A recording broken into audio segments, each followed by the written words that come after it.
Hello, my name is Abhishek and I welcome you all to the second episode of the Friday Fundamentals with Chart Mojo. In this episode, we'll be taking a deep dive into the business of Varun Beverages Limited.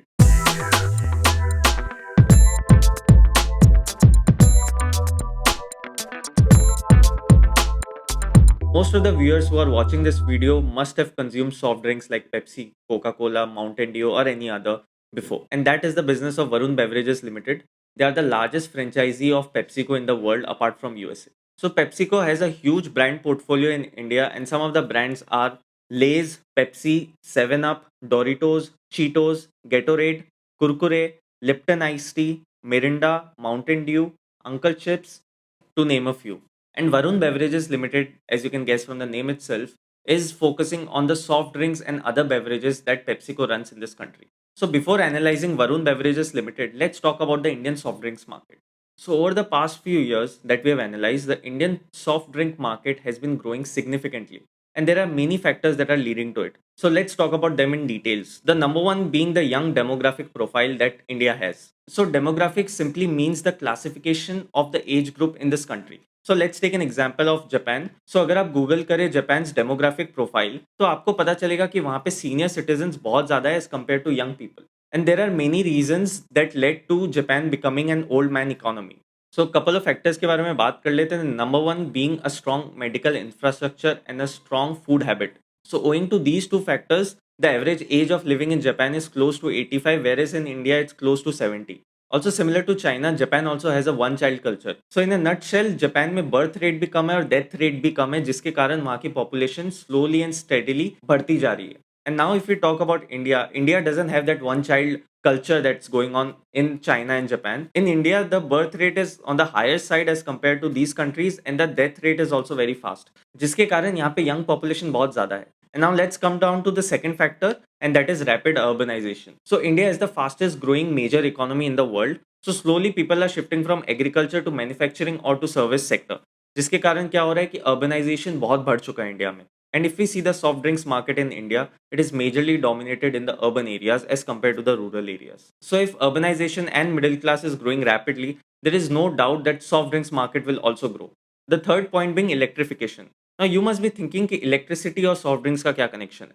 So you all must be knowing that we generally store soft drinks in coolers or refrigerators. So जैसे electrification हर जगह पहुंच रही है इसके कारण क्या होगा कि soft drink suppliers इन रेफ्रिजरेटर्स इन कूलर्स को हर कोने कोने में पहुंचा सकते हैं जिसके कारण the demand will boost naturally. And lastly let's talk about the fourth point which is location of this country. So apart from October to February India has a very hot climate and that naturally boosts the demand of soft drinks. And as the global warming increases and the temperatures rise even further, there is no reason why we see the demand should fall in this country. So I hope आपको समझ में आ गया होगा about the Indian soft drinks industry. Now let's talk about Varun Beverages Limited and its business model and its relation with PepsiCo India. Varun Beverages Limited accounts for about 85% of the soft drinks market sales of PepsiCo in India. Now the revenue sharing between VBL and PepsiCo is very simple. जो भी net revenue that VBL generates उसमें से 14% is given to PepsiCo India, out of which 8% is concentrate cost that VBL purchases from Pepsi directly, and the remaining 6% is given to PepsiCo for any above the line expenditure that they are doing on advertising in this country. To generate 85% of the sales volume for PepsiCo in India is not a small task by any means, and it does require a very large state of the art manufacturing facility in this country. So let's talk about the capacity of VBL. VBL has 37 manufacturing plants, 31 in India and 6 abroad. It has more than 2,000 key distributors in this country and more than 8,40,000 VC coolers. So to capture such a huge chunk of this Indian market, VBL has taken both inorganic and organic route. So if we talk about inorganic route, VBL has captured a lot of franchises that was working for PepsiCo earlier in this country. So let's have a look at their journey so far. VBL was incorporated as a public limited company in 1995 and they started their operations with a manufacturing facility in Jaipur in 1996. And in 2012, they acquired sub-territories of Goa, three districts of Maharashtra and Northeast India. Also, three companies that were working in Nepal, Sri Lanka and Morocco was merged with VBL in 2012. In 2014 and 15, there was a massive capital infusion of around 450 crores by the promoter group of VBL. Later in 2016, it was publicly listed on NSE and BSE. In 2019, VBL acquired PepsiCo India's previously franchised territories of parts of Maharashtra, Karnataka, and parts of Madhya Pradesh. They also acquired PepsiCo India's sub-territories across 7 states of Gujarat, Maharashtra, Karnataka, Kerala, Tamil Nadu, Telangana, and parts of Andhra Pradesh. So if we see that in 2019 they acquired West and South India, and just after it was acquired by VBL in 2019, we saw two corona waves, and both were in the peak months of April to June. So it is safe to say that this has not shown its complete potential as of yet. And this might be the actual year when we can see the full picture of Varun Beverages Limited holdings across India. So let's talk about how the work is divided between PepsiCo and Varun Beverages. So if we see, VBL has essentially the job of delivering the demand, and PepsiCo has essentially the job of creating that demand. So VBL looks after production facilities, sales and distribution, and in-outlet management of VC coolers. And PepsiCo looks after the trademark, the formulation of concentrate, production of packaged, and innovation through investment in R&D and consumer pull management, that is how to develop their brand. And as we have mentioned before, for this, VBL pays around 14% of net revenues to PepsiCo India. Now, since we are talking about the work distribution between PepsiCo and VBL, let's talk about who decides the price of these products. Well, it is VBL that decides the price of all the products that they are manufacturing in this country. But since they are not a monopoly and have a very strong competitor in the name of Coca Cola, the company has to be very careful about how it prices its products. So, according to the management of VBL, in case of rising input prices, if the companies feel like margins won't be sustained, it won't be sustained for the entire industry. And one of the key lead players have to take that lead. And it is in the hands of other competitor whether they increase the price or they crawl back and keep the same price. And in case they don't increase the price, the other party is forced to give the product in discount. Such is the pressure in this industry. Moving forward, let's talk about the revenue breakup of VBL. So if we look at the sales volume, the company is generating a very healthy 5-year CAGR of 20%. Looking into the geographical wise revenue breakup, India, Sri Lanka, and Nepal contributes about 81% of the total revenue of VBL, and Africa contributes about 19% of the total revenue. The company said that its African business was not affected by COVID, and the reason is pretty simple.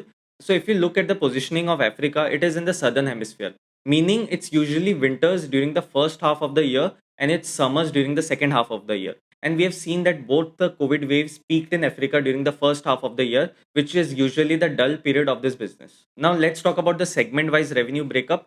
VBL produces three types of drinks. One is the packaged drinking water, the other is the non carbonated beverage, which is the NCB, and the third one is the carbonated soft drinks, which is CSD. Now, let's talk about the key near term growth triggers for this company. The company said that they will set up two plants in Bihar and Jammu Kashmir, as they are the most under penetrated regions in the country, and it will also serve to the other states such as Jharkhand, Chhattisgarh, and Madhya Pradesh. The company believes that in overall, these states have the capacity to give over 35% CAGR year on year. And these plants are expected to start their operations before this summer, so we can see a healthy sales volume projection. Second point being the margin pressure that is largely mitigated. So, what happened was back in December last year, the company, owing to the third wave of COVID, started piling up their inventories. And in that process, they also started up hoarding all the raw materials and the preforms that are used to make these drinks. So unknowingly about the Russia-Ukraine crisis that has largely impacted all the input prices across the product, they are already holding such raw materials at a lower price, and thus the company is confident of sustaining the EBIT margin above 20% this quarter. Third key growth driver for VBL is the sales of its premium product called Sting. So the sales of Sting is growing at a healthy rate of, in fact, very healthy rate of 440% year on year. Its share was only 1% of the total sales last year, and it has already come to 5% this year. And since it is a premium product, it commands a premium value. The company is seeing a very healthy margin in this product. So if the sales volume of Sting grows continuously, we can see the EBIT margin of this company growing overall. And the other factors that I guess we have already talked about, one being the unlocking of the economy in the peak season of April, May, and June. The other factor is its newly acquired market of South and West India, which has yet to show its result and can show it in the first quarter of 2023. Some of the key risks that the company is facing or might face in the coming future are the possible risk of fourth COVID wave, which will lead to the restrictions in the economy, as we can already see in China and other Asian countries. Number two being the sustained price rise of inputs. So the company has managed to pass on these prices in the African countries, But will it be able to pass on these prices in the Indian subcontinent? That will be an interesting play to see. And the last risk that I can see is the debt to EBITDA ratio of this company. It is currently above 1.5x. The company has a target of reducing its debt to around 40% after all the capex is done. And if it fails to do that, then we can possibly see a derating of the stock. Let's talk about some numbers. The company has seen their sales up by 36% year on year. The EBITDA is up 37.7% year on year. The profit after tax is up by 108% year on year. Its EBITDA 5-year CAGR is 18.6%, which the company expects to move it further to 20.5%. And the PEG ratio, which should be generally below 1, it is around 0.86. Interest coverage ratio is 5.95. And the ROCE, the return of capital employed, is 17.4%. Its 5-year sales CAGR is 21.8%, which is very healthy, and its return on equity is 18.6%. Let's talk about shareholding pattern. The promoters hold around 64.89% of the total shares. FIIs have 21.23%, DIIs have 7.06%, and public holds about 6.82%. So if you look overall into the business of Varun Beverages, its numbers, its partnership with PepsiCo, and the key near-term triggers of unlocking of economy in the peak season, we can safely say that the company is poised to grow from here on, and we don't see any reason why the company will fail to grow from here on, as it controls about 85% of the Indian market and is also growing in other countries as well. So this was all from my side. I hope you like our content. If you do, then consider subscribing to our channel and do share this video with your friends and family as well. I'll see you all in the next week. Till then, take care and bye bye.